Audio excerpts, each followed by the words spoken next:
EMS TV के सभी दर्शकों को सनत जैन का सादर नमस्कार। आज हम बात करेंगे चुनाव परिणाम को लेकर।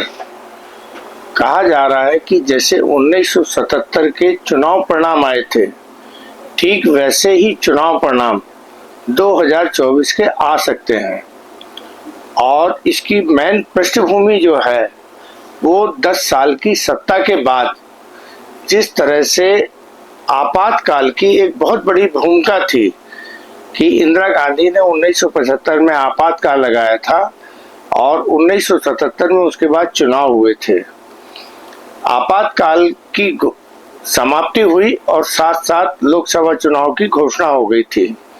उस समय आपातकाल को लेकर बहुत सारी अफवाहें भी उड़ी थी और लोगों ने उसे सच मान लिया था कि आपातकाल में बहुत सारा उत्पीड़न जनता का हुआ है।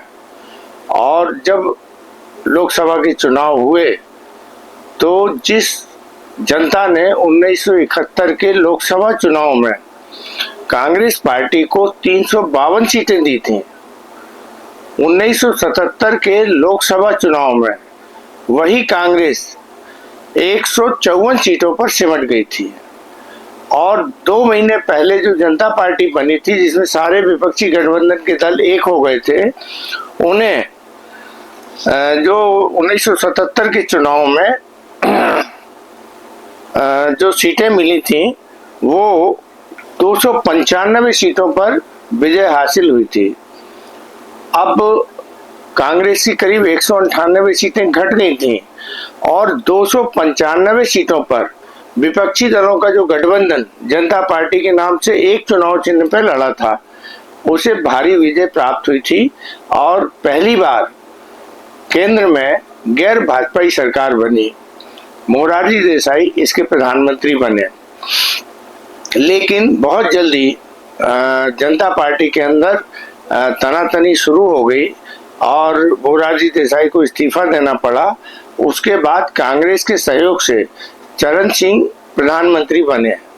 तो बाहर से समर्थन कांग्रेस पार्टी ने दिया था और फिर कांग्रेस पार्टी के और चौधरी चरण सिंह के बीच में फिर मतभेद आए और 1980 में जब इंदिरा गांधी ने या कांग्रेस पार्टी ने अपना समर्थन वापस लिया तो चरण सिंह की सरकार भी गिर गई और 1980 में लोकसभा के चुनाव हुए थे। अब बात कर रहे हैं अपन आपातकाल की।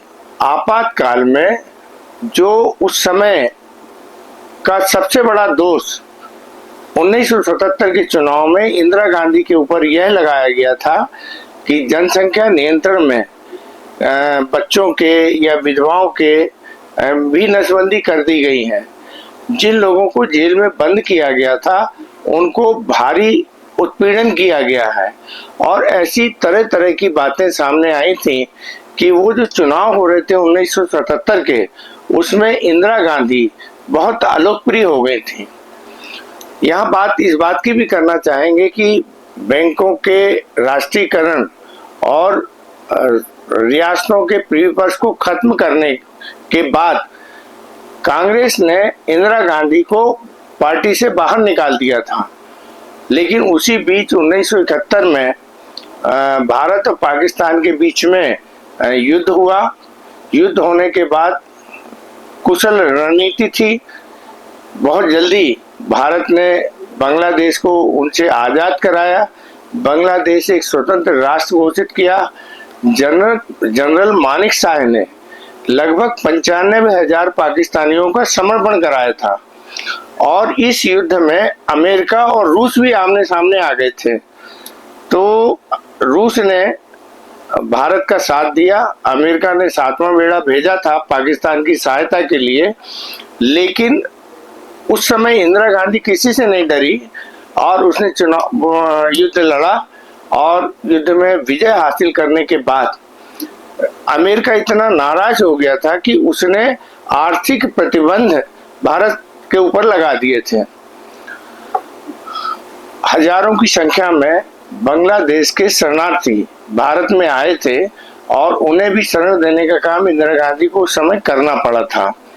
तो 95,000 से ज्यादा युद्ध बंदियों को कई महीनों तक भारत सरकार को अपने पास रखना पड़ा और शरणार्थियों को आर्थिक रूप से और खाने पीने की व्यवस्थाएं करने पड़ी। उसका असर ये हुआ कि भारत में महंगाई बढ़ने लगी। 1973 के बाद से जन आंदोलन की शुरुआत हो गई मुनाफाखोरी और महंगाई को लेकर। 1972 में इंदिरा गांधी ने एक कानून भी बनाया जिसमें मुनाफाखोरी और वस्तुओं की स्टॉक को नियंत्रित करने के लिए अत्यावश्यक कानून बनाया गया था, जिसे लागू किया गया। लेकिन यह सारे प्रयास विफल रहे। महंगाई पर काबू पाने में भारत सरकार असमर्थ रही, इंदिरा गांधी की सरकार असमर्थ रही। उसी समय पेट्रोल और डीजल की भी कमी हुई क्योंकि अमेरिका का प्रतिबंध लगा हुआ था और दूसरे देशों से कच्चे तेल का आयात नहीं हो पा रहा था, तो पेट्रोल डीजल की शॉर्टेज भी हुई। ये सब महंगाई बढ़ाने का कारण बनी थी। 1975 में जयप्रकाश नारायण के नेतृत्व में एक बड़ा आंदोलन हो रहा था और उस आंदोलन में देश भर के सारे ट्रेड यूनियन, इंटक और वो सब सामने आ गए थे और महंगाई के विरोध में ये आंदोलन बड़े पैमाने पर चल रहे थे। उसी समय एक घटना और हुई। यहाँ पर हम ये कहना चाहेंगे कि हमारे दर्शक इस वीडियो को ध्यान से सुने कि 1975 में एक फैसला आया इलाहाबाद हाई कोर्ट का, जिसमें इंदिरा गांधी के चुनाव को अवैध घोषित किया गया था। तो यह पिटीशन राजनारायण जी ने लगाई थी और उन्होंने ये कहा था कि अवैध तरीके से इंदिरा गांधी ने चुनाव जीता है। इस मामले की सुनवाई इलाहाबाद हाई कोर्ट में हुई और प्रधानमंत्री के रूप में इंदिरा गांधी को इलाहाबाद हाई कोर्ट में पेश होना पड़ा और पेश होने के बाद उन्होंने गवाही भी दी। और फिर जब हाई कोर्ट का फैसला आया तो उन्हें 2 कारणों से उनका चुनाव अवैध घोषित हुआ था। ये बात हमारे दर्शक जान लें। पहला कारण था कि उनके निजी सचिव यशपाल कपूर चुनावी सभा में इंदिरा गांधी के मंच पे मौजूद थे और दूसरा कारण ये था कि जो प्रधानमंत्री के रूप में उनका मंच बनवाया गया था, उस मंच का भुगतान कांग्रेस पार्टी या इंदिरा गांधी ने नहीं किया था। तो इसे आदर्श आचार संहिता का उल्लंघन मानते हुए और इसको यह माना गया कि उन्होंने अपने पद का दुरुपयोग किया है प्रधानमंत्री पद पर रहते हुए। इस कारण इन 2 कारणों से इंदिरा गांधी का चुनाव अवैध घोषित किया गया था। जैसे ये चुनाव अवैध घोषित किया गया तो उसके बाद सारे देश में आंदोलनों की बाढ़ शुरू हो गई। इंदिरा गांधी से इस्तीफा मांगा जाने लगा और जगह जगह आंदोलन शुरू हो गए। जिस दिन आपातकाल लगा था उस दिन एक बहुत बड़ी घटना हुई थी कि उस समय के सबसे लोकप्रिय जयप्रकाश नारायण ने, जो पूरा नेतृत्व कर रहे थे, उन्होंने पटना की रैली में ये कहा था कि आज से सेना और पुलिस सरकार की बात को नहीं माने। तो यह पहली बार एक आंतरिक स्थिति का निर्माण हुआ था कि जिसमें यदि सेना और पुलिस सरकार की बात नहीं मानती तो आंतरिक विद्रोह हो सकता था। यहाँ यह बात भी कहना चाहेंगे कि इसके पहले भी 2 इमरजेंसी लग चुकी थी। एक इमरजेंसी लगी थी 1962 के चीन और भारत युद्ध के दौरान।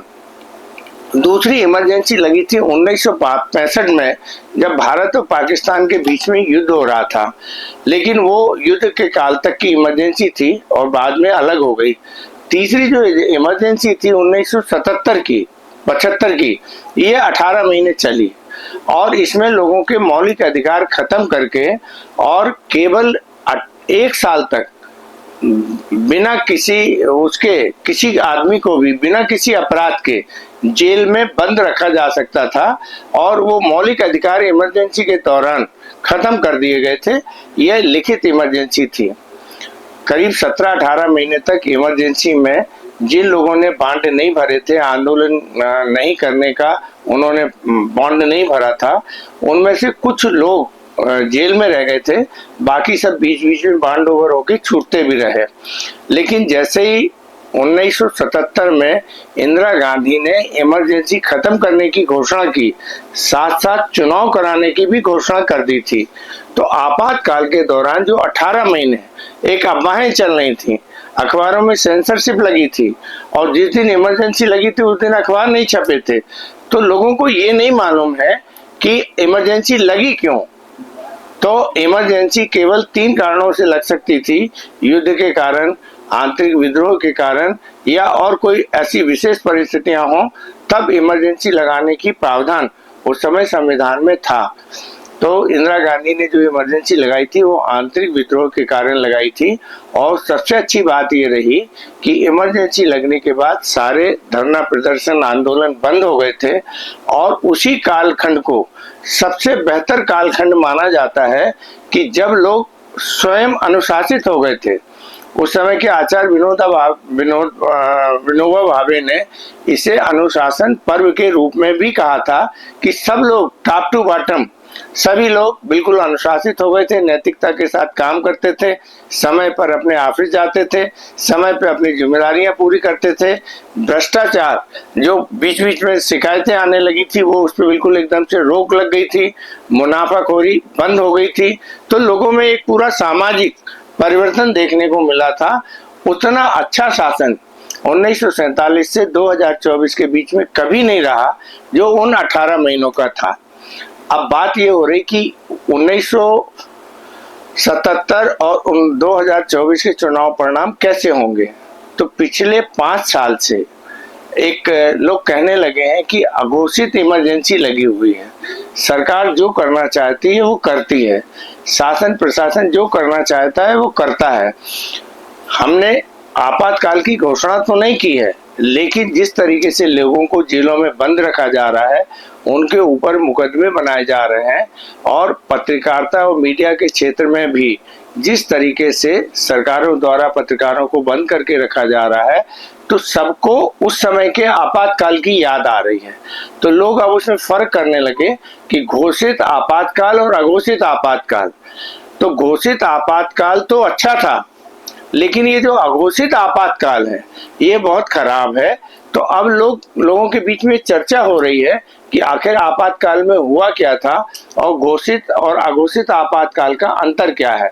घोषित आपातकाल में सरकार जिम्मेदार थी हर काम के प्रति, लेकिन जो अघोषित आपातकाल है उसमें सरकार कहीं से जिम्मेदार नहीं है और जो भी कार्रवाइयां हो रही हैं वो अपने आप कार्यपालिका द्वारा की जा रही हैं। सरकार की भी कोई जवाबदारी नहीं है और कार्यपालिका की भी कोई जवाबदारी नहीं है। तो जब अघोषित कार्यपालिका में किसी की जिम्मेदारी तय नहीं है, तो इसलिए ये पहले की इमरजेंसी से ज्यादा इमरजेंसी खराब साबित हो रही है। अब ये चुनाव को जो देख रहे हैं उनका कहना है कि मतदाता बहुत शांत है, डरा हुआ है, भय के कारण अपनी बात नहीं कह पा रहा है। मतदाताओं में मतदान को लेकर एक मायूसी बनी हुई है।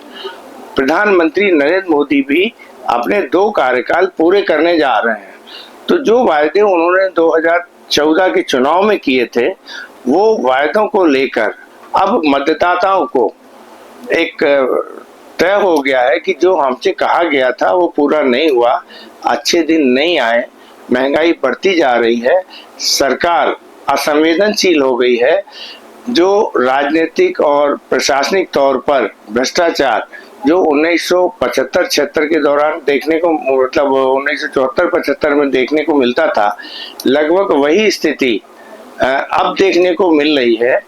तो अब चुनाव परिणाम को लेकर लोग ये कह रहे हैं कि हो सकता है कि जो चुनाव परिणाम 1977 के थे कि तब की सबसे लोकप्रिय इंदिरा गांधी, जिनका कोई सानी नहीं था देश में, उसे आयरन लेडी के नाम से भी पूरी दुनिया में जाना गया और पूरी दुनिया में जब इंदिरा गांधी की प्रशंसा हो रही थी और उसने जो काम किए थे उसकी भी प्रशंसा हो रही थी, लेकिन आपातकाल के उस 18 महीने के कालखंड के कारण ये माना गया कि आपातकाल लगा के इंदिरा गांधी ने तानाशाही की है और अपनी कुर्सी बचाने के लिए उन्होंने आपातकाल को लगाया था। तो कुर्सी बचाने को लेकर आपातकाल को लगाया था। विपक्ष इस बात को आम जनता के मन में बिठा पाई थी और उसके कारण जब चुनाव हुए तो बिल्कुल उल्टी गाड़ी चली। कांग्रेस सिमट कर उसमें रह गई 154 सीटों पर, और 1.5 महीने 2 महीने पहले जो राजनीतिक दल जनता पार्टी के रूप में विपक्षियों का बना, उसने 295 सीट से जीत हासिल कर ली थी।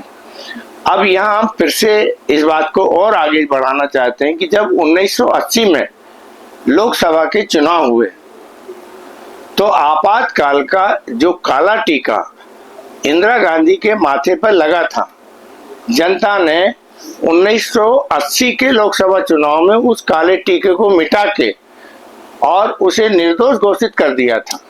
आपातकाल का जो काला टीका इंदिरा गांधी के माथे पे जड़ दिया गया था, जनता ने उसे 1980 के चुनाव में पहुंच दिया। ये बात इसलिए भी कही जा सकती थी कि 1971 में 352 सीटों पर इंदिरा गांधी को जीत हासिल हुई थी, जब उन्होंने इतने बड़े बड़े काम किए थे, बैंकों का राष्ट्रीयकरण किया था, राजाओं का परिपर्श बंद किया था, पाकिस्तान से युद्ध जीती थी, नया बांग्लादेश का निर्माण हो गया था, तब उन्हें 352 सीटें मिली थी। लेकिन जब 1980 का चुनाव परिणाम आया 2.5 साल के बाद, तो जनता ने उन्हें 353 सीटों पर जीत देकर एक हिसाब से पुरस्कृत करने का काम किया था। तो ये जो चुनाव परिणाम है, ये इस बार के इसलिए कहा जा रहा है कि हो सकता है कि 1977 की जो पुनरावृत्ति है, वो घोषित आपातकाल और अघोषित आपातकाल की जो स्थितियां बनी थी, ठीक वैसी ही स्थिति अभी बनी हुई है। प्रधानमंत्री नरेंद्र मोदी बहुत लोकप्रिय नेता है, इनसे ज्यादा लोकप्रिय नेता इंदिरा गांधी भी थी, और जब एक लंबा समय कालखंड का होता है, कार्यकाल का होता है, और जो आशाएं होती हैं, यदि उसमें कहीं कोई निराशा का भाव आता है, तो आज इस सरकार की सबसे बड़ी परेशानी जो है वो है महंगाई, बेरोजगारी और आर्थिक रूप से लोग परेशान हैं। और उस परेशानी को जब कोई निकाल नहीं देखते हैं, तो आज मतदाता शांत है। भारतीय जनता पार्टी या नरेंद्र मोदी का जो ग्राफ पिछले 2 चुनाव में बड़ी तेजी के साथ बढ़ा हुआ था, तो वो ग्राफ अब वैसा दिख नहीं रहा है। बात ये होती है कि पहले जो उत्साह है नरेंद्र मोदी को लेकर आम जनता के मन में था कि नरेंद्र मोदी जी प्रधानमंत्री बने हैं और इनके समय पे अच्छे दिन आएंगे, पेट्रोल सस्ता होगा, महंगाई कम होगी, नौकरी रोजगार मिलेंगे और कांग्रेस के भ्रष्टाचार से मुक्ति मिलेगी। लेकिन वैसा कुछ हुआ नहीं और धीरे धीरे स्थितियां और खराब होती चली गई। तो इस स्थिति में एक बार फिर जो फ्लोटिंग वोट होता है, जो 2014 के चुनाव में और 2019 के चुनाव में वो प्रधानमंत्री नरेंद्र मोदी के नाम से एक तरफा गया, अब वही फ्लोटिंग वोट जो है वो एक बार पलटता हुआ दिख रहा है। और यदि वैसा हो गया तो 1977 जैसे चुनाव परिणाम एक बार फिर लोग एक्सपेक्टेशन में आ रहे हैं कि 154 सीटें जब 1977 में इंदिरा गांधी को मिली थी, लगभग वैसी ही स्थिति कि इस बार एनडीए 200 सीटों को पार कर जाए, तो उन लोगों को ये अनुमान लगाने लगे कि पहुंच जाए तो चुनाव परिणाम ऐसे ही होंगे। 154 160 सीटों के 170 सीटों के आसपास यदि भारतीय जनता पार्टी रुक जाए तो किसी को आश्चर्य नहीं होगा। इतिहास अपने आप को दोहराता है और जो पीढ़ी है, तो एक जो नई पीढ़ी है उसने ना तो आपातकाल को देखा, लेकिन जो 50 साल से ऊपर के लोग हैं उन्होंने आपातकाल को भी देखा है और वर्तमान शासन व्यवस्था को भी देखा है। उस समय की सारी स्थितियों को उन्होंने अच्छे से जाना है। तो ये चुनाव परिणाम जो है, अब इसमें जैसे धार्मिक ध्रुवीकरण बनाने की भी बहुत कोशिश हुई, लेकिन वो नहीं हो पा रही है। महंगाई, बेरोजगारी आज भी सबसे बड़ा मुद्दा बना हुआ है। पिछले 2-3 महीने से विपक्षी दलों का जो इंडिया गठबंधन बना हुआ है, उसकी लोकप्रियता सभी राज्यों में देखने को मिल रही है और लोग उससे जुड़ रही है। इसलिए यह अब आशंका पूरी तरीके से जो बनी हुई थी चुनाव को लेकर, अब वो धीरे धीरे स्थितियां साफ हो रही हैं और चुनावी विश्लेषक ये मानने लगे हैं कि 1977 का जो चुनाव परिणाम लोकसभा चुनाव का था, ठीक वैसा ही चुनाव परिणाम 2024 का हो सकता है और ये आसार दिखने लगे हैं। नमस्कार, जय श्री राम।